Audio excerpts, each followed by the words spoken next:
Scott Pace, space is a war-fighting domain is because the environment has changed as a result of China's and Russia's actions. Washington, the Trump administration does not believe war in outer space is inevitable.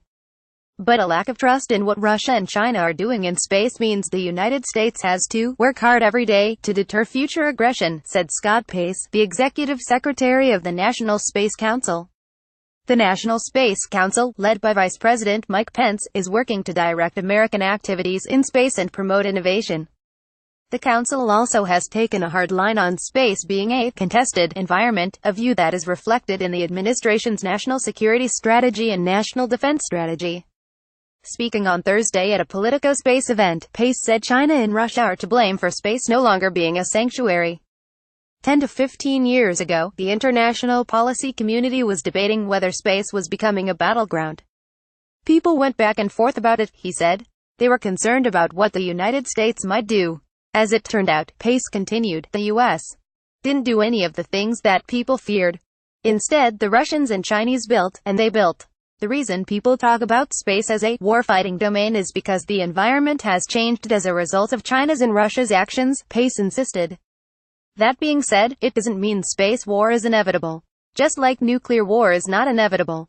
The United States will focus on deterrence, he said. The task to avoid a very bad outcome is to deter.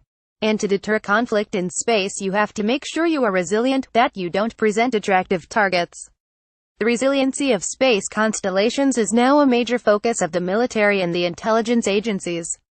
That means they have to have backup systems, harden satellites and build new ones that can maneuver if attacked, said Pace. We are making sure we have other ways of accomplishing our objectives if U.S. satellites were compromised. The administration has concluded that a new arms control treaty for space is not a realistic option at this time because China and Russia have an asymmetric advantage, Pace said.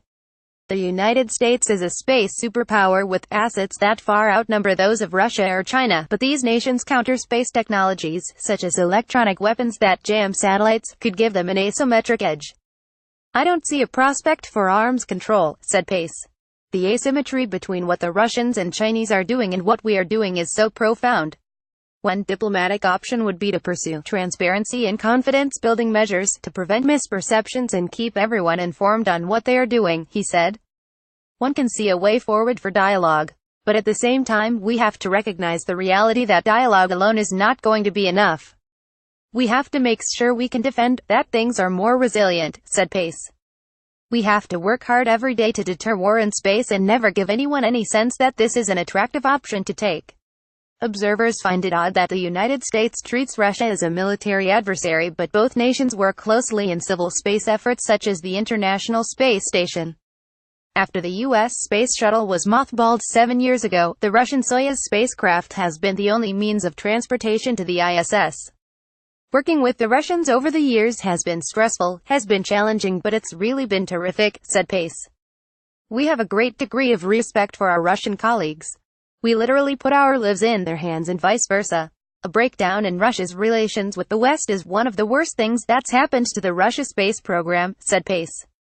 They haven't been able to develop their commercial industry and have to rely on state-owned enterprises, he said. We are sympathetic to our space colleagues over there. We try to keep our space cooperation relatively isolated from other parts of the relationship. People policy.